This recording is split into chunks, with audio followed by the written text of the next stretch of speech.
I'm with Elana Heideman, and we're talking about the very sad handover of four bodies today. We've got the Bebas family, and it's important that we name them: the mother Shiri, and the children Kafir and Ariel, and Oded Lifshitz. How is Israel feeling today about this? Devastated, devastated and unable to breathe. It is a very astounding situation to find ourselves in after 503 days of hope, to discover that this symbolic family, the Bebas mother and children, that they have been murdered while in captivity. Everyone has seen their faces and knows their stories. We all watched as Yarden was released recently, and now we learn of their having been murdered. Israel is feeling at a complete loss. I believe every Israeli and any friend of Israel in the world is confused because we don't understand how the world has allowed this to happen. And they've been quite well known that were part of the face of the kidnapped, haven't they? Same as Hirsch Goldberg was sort of part of the face of those people who were kidnapped. The Bebas family have been very, very important as a face out there, haven't they? They have. And that has been important to humanizing the story of what Israelis are experiencing all of this time since October 7th, 2023. Since the day where we watched these families be burned alive and beheaded and abused, and Shiri and her babies taken away. And important to emphasize, not by Hamas. They were kidnapped by local Gazan civilians who found joy in taking part in this onslaught against Jews.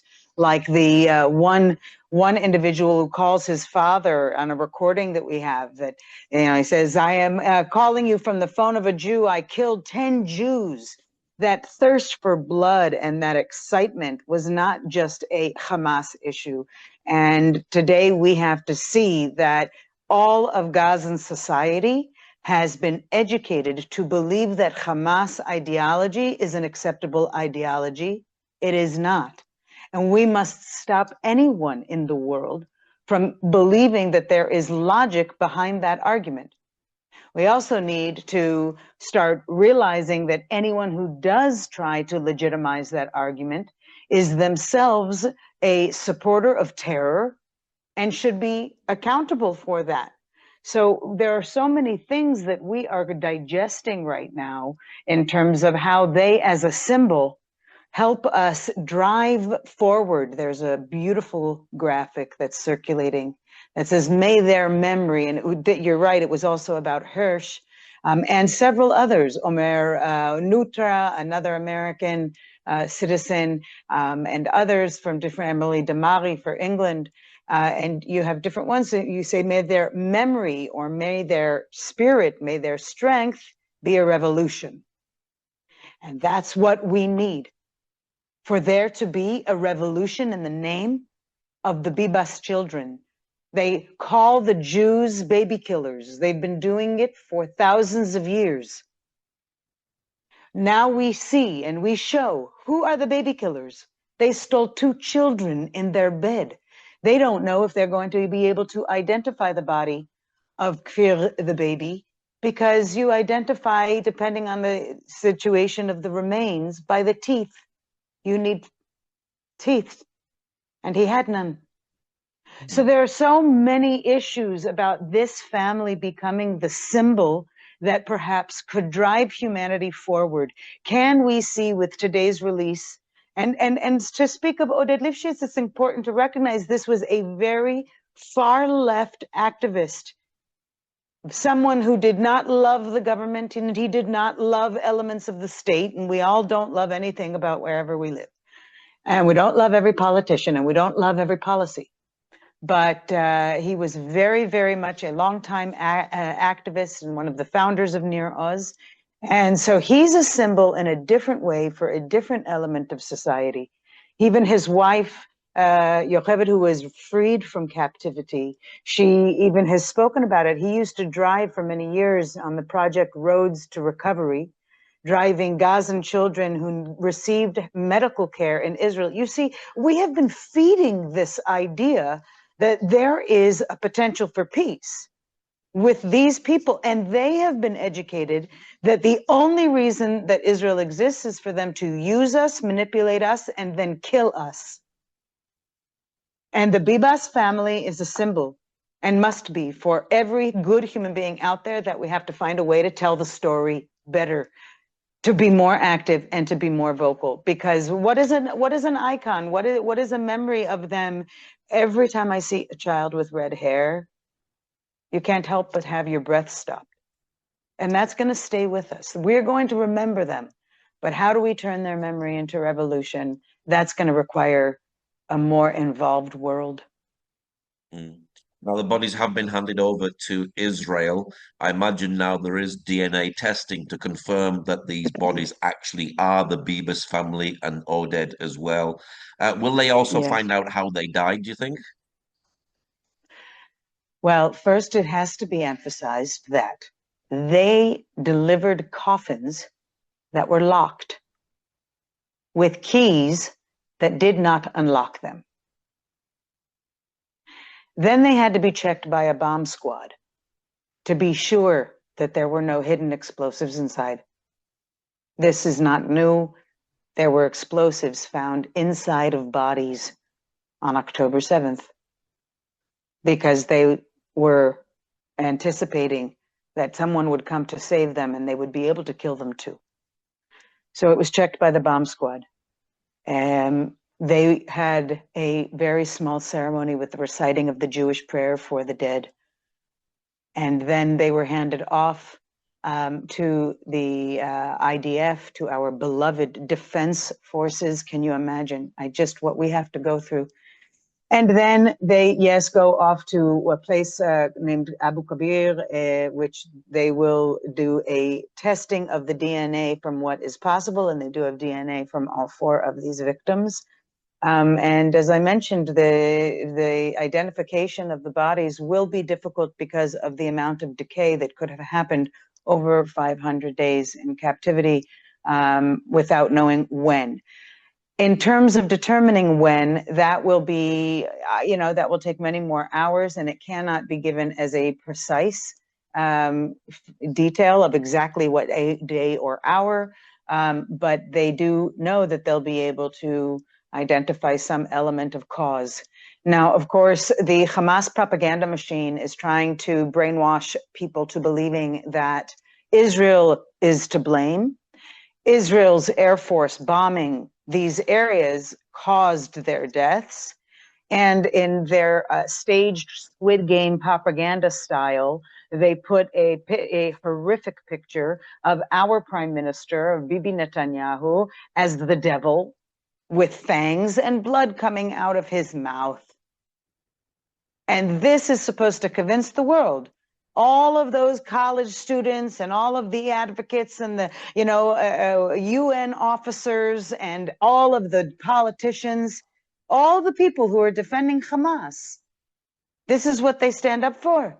Delivering 4 coffins, by the way, you should know, they were 4 adult-sized coffins.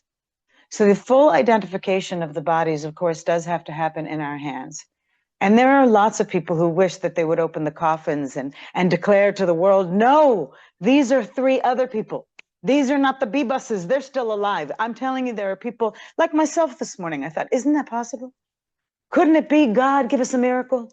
It's such a desperate, when you ask how we're feeling, I think that, I had to wake up and know that this was happening. And how did I tell which child at which time? Because I knew that in school, they were going to be discussing this. They had distributed last night already. There was a warning. We cannot eulogize the dead if the dead is not in our hands. We have been waiting for some of the bodies. One of the hostages who was discovered and returned to the country by the IDF has been there for many years. And we have hostages coming back alive this Saturday who have been hostages for 10 years. It's how are we feeling is in upheaval and unable to maintain any sort of balance. but we must, because we know that we live for Yarden and for him to be strengthened, and for all of the families and all of the returned hostages to be able to live lives and appreciate that they have the state of Israel to take care of them and the people of Israel to care for them. Without that, as we see hate against Jews rising around the world, without that, we have almost nothing. Of course, when it's confirmed that it is the Bebas family, it will actually mean closure. But it's still very sad, isn't it? And do you think the nation will rally around the father Yarden, who himself was actually a kidnapped victim? Yes, absolutely. I think that there's going to be a big change in Israel as a result of everything that we're experiencing in terms of whose voices we're going to hear affecting policy and civic society. There is a major call right now for unity. Some of the disunity that we are experiencing in Israel is actually being fueled and fed by funds and organizations out in the diaspora outside of Israel. And this is one of the most dangerous elements that we have to fight, because we don't know how. How do you fight with your brother or cousin or family when the goal is to be united? That's what everybody's saying. Be united. Only together, only in unity will we be able to outlast this. And even the released hostages have shared that their captors would always say that when Israel is united, that is when they are afraid. And that is when Israel is strongest. And so we need to use that. And we need to do more with exactly what these desperate families who have been living this more intimately even than any of us, who we feel our own pain, but it's nothing in comparison with what they're going through. So is there closure? I think to a certain extent, but no, I'm not sure there will ever fully be closure for anyone after October 7th. And I don't know if we want it. Do we want closure, or do we need to create the outrage more and more and more in order to resist what they have legitimized as resistance murder? That's what they are saying is acceptable in our world. Unless we create greater outrage and silence their voice by reaching out and getting involved in every possible avenue, by taking time out of somebody's day, of their general life, and saying, I can't be silent here, only then can we reach closure, if we prevent the next October 7th. Do you think the world could have done more to save them? Yes. I don't believe anyone has put any pressure on the bodies that are actually in control.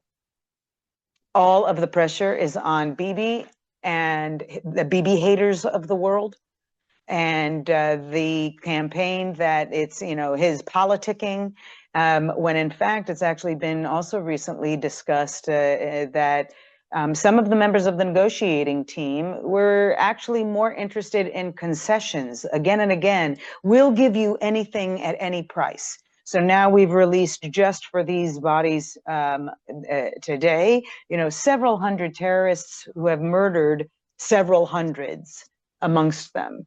This is a terrible cycle, and we have to put a closure to the cycle as well. So I think that the world's involvement needs to be by changing the dynamics of the United Nations and other international bodies. The Red Cross should be cut down to their knees, and all funding stopped, just as funding for UNRWA and other organizations that have been funneling, US aid included, funneling money into terror.